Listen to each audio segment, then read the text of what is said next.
Hello, I'm Esther Mapariola, and you're welcome to this special edition of A Woman's World.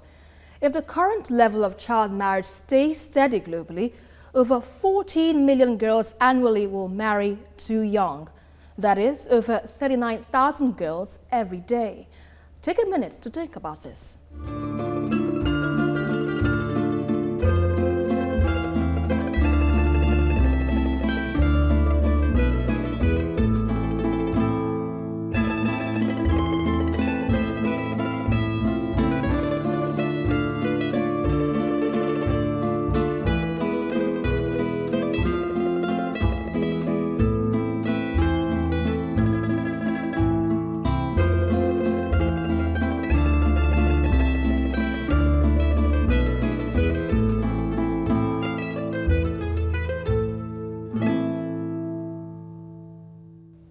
Carried away by the numbers? Let me break it down. These facts and figures from the United Nations Population Fund simply means that in the next decade, more than 140 million girls in the world will become child brides, one of which could be your friend, sister, or even daughter. A Woman's World has decided to take a stand against this, and we're saying, let's kick against child marriage. Have a look at this, and we will be right back.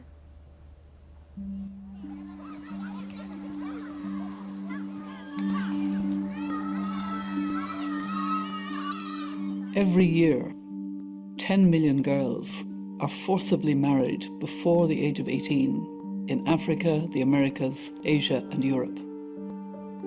That is something like 25,000 girls every day. People don't seem to talk much about child brides. Perhaps it is seen as a family issue and not a public one, or a cultural issue and not one of human rights. But I cannot stay silent. This is a grave human rights issue, but it's also a development issue. How can you improve girls' education when they're taken out of school to be married?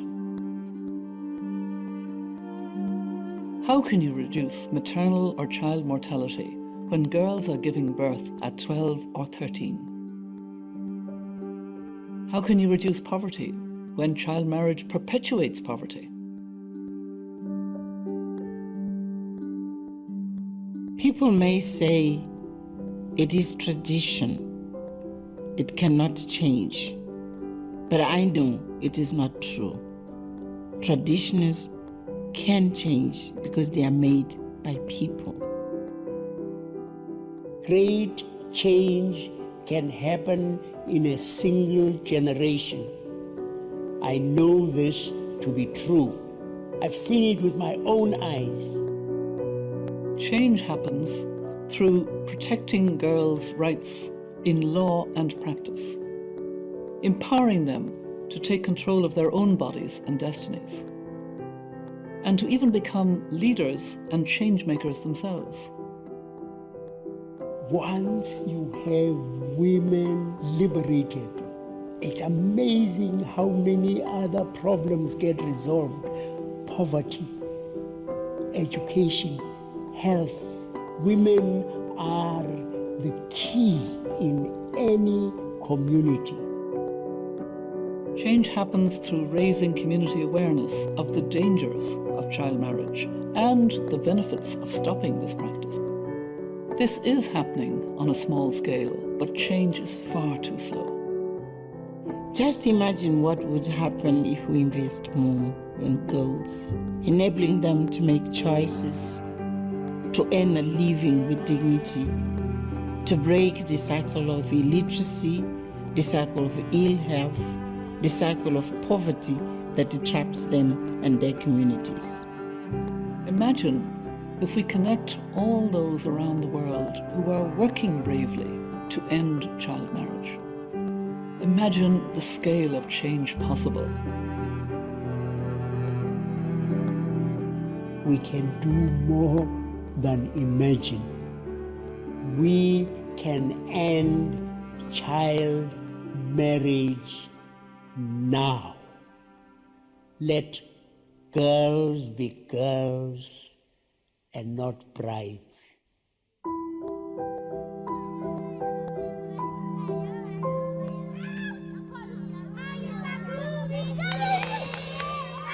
Well, I have in the studio with me to do justice to this subject matter, Dr. Abiola Akinyode Afolabi, a gender rights activist and a legal practitioner. You're welcome, madam. Thank you. All right, Dr. Afolabi Akinyode is a gender rights activist and a legal practitioner, and also she's also currently the national coordinator of the Gender and Constitution Reform Network, and your organization right now is advocating against a Senate resolution on child marriage. From the video we just watched, one can see that child marriage is a global phenomenon. Now, why has this prevailed? Well, yes, I agree it's a global phenomenon, but it's also a phenomenon that has been condemned by the world over generally. People had come with different reasons for perpetrating child marriage, and it's been aimed on tradition, religion, and also the fact that the legal system has also collapsed and cannot effectively protect the rights of the child. So by and large, there has been a lot of issues, and also it's also lack of awareness, ignorance, and a whole lot of other things that have made it a big phenomenon globally and also for us in Nigeria. Okay, now we know that this issue has been in Nigeria for a long time. You know, it's not just happening now, and especially in the parts of the country. Why the sudden buzz all of a sudden? Well, it's been part of, originally, people have argued that traditionally, even without talking about religion now, that in those days, in the 14th, 15th century, we had a situation whereby people are betrothed to one another, and that can be done at the age of 15, 16, and at younger age. But it's been a problem for us in Nigeria, given some of the indices that we have.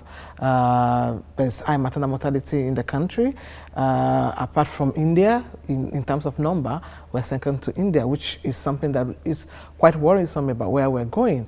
With our young one, there's infant mortality too, which is also related to the issue of child marriage. Of course, one of the major problems is also the vesicovestibular fistula, which is also a major challenge for us in Nigeria. Looking at all this and looking at the effects of child marriage, you would think that by now that shouldn't be a discussion that we should be having, that we should all be talking about how do we stem the tide of child marriage in Nigeria. But unfortunately, that's not the situation. For selfish reasons and for other reasons that people call religious reason, but which I would argue that there seems not to be any consensus, even in terms of what the religion say on this issue.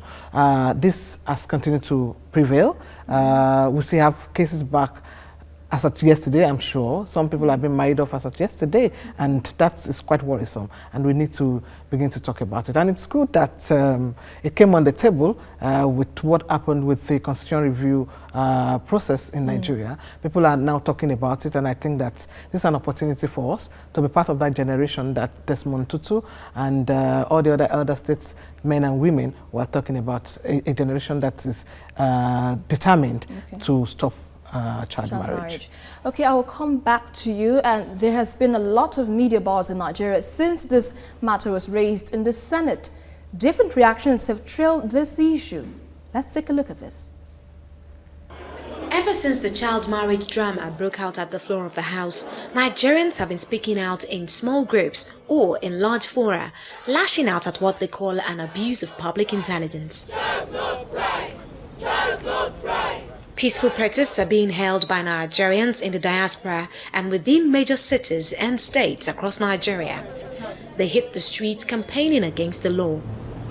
They are calling for signatures on a petition which seeks to compel the lawmakers to remove or adjust the ambiguous child marriage clause from the country's constitution. The campaigners also taking over the social media, with the conversation trending on Twitter for most part of the day and broadcast messages sent on mobile phones calling for more people to meet at designated locations to sign the petition. At the floor of the Nigerian Senate on Tuesday, the issue sparked a major debate, which led to a vote that saw majority moving in favor of the child marriage, even though it did not constitute two-thirds majority required. Critics who have since published the senator's voting process in the media say the marriage of a Nigerian senator to an alleged 13-year-old Egyptian girl in 2010 may have lent credence to this development. There are high hopes that the current public outcry may have an impact on the debate to be held again at the floor of the Nigerian Senate. Well, you just saw that clip. Now, does it just end with campaigns and petitions, signing petitions and protests? Well, I think we need to look at the background of how this whole issue started in recent time. I was at the Senate Gallery on the day when this discussion was being made. And if you look at the discussion was actually on the issue of citizenship and renunciation of citizenship. The Senate committee proposer had a proposal that Section 29(4)(b), which says that any woman who is married is deemed to be of full age, to be deleted. There was a proposal from the Senate Committee on Constitutional Review to that extent. And then Senator Yerima raised the point of order, and he raised it on the basis of child marriage and all that. Now, it's important for us to clarify. Section 29(1) actually deals with renunciation of citizenship. And it talks about the procedure upon which we can take to renounce our citizenship in Nigeria. And 29(4)(a) then specify what is the age of the person who can renounce his citizenship, which means you must first be a citizen of Nigeria before you talk about wanting to renounce it. Now, 29(4)(b) then goes further, without adding anything in particular, and also not coming as a proviso to Section 29(4)(a) to say any woman who is married is deemed to be of full age. And the senators, the committee, Constitutional Review Committee, they just didn't do this. There has been a lot of proposals submitted by Nigerians saying that this 29(4)(b) can lead to a lot of misrepresentation. Okay. And I think what we saw on the house, on the floor of the Senate on that day, actually is a characteristic of the kind of misapplication that Section 29(4)(b) is subject to, which I feel is the reason why the committee proposed the deletion of that section. 29(4)(b) is ambiguous. It can mislead a lot of things. It's saying any woman who is married is deemed of full age. Are we then saying that any woman who is married, even if she's 10 or 12, can vote and be voted for? Yeah. Are we saying that they can obtain driver's license? So it can be, yes, it can mean a lot of things, not only the issue of marriage. Okay. Now, in a treacherous manner, Senator Yerima brought the issue of child marriage. As we all know, he has benefited from that, you know, in the last, in 2010, and I'm sure maybe he had other wives also who are not, who are also children and brides, you know. He brought that up and he raised the issue of religion. One, the Constitution of Nigeria does not recognize any religion. It's a secular state. All right, so I think we'll have to take a break now, and when we return, we will have more discussions with our guest here, Dr. Abiola Akinyode. Stay with us.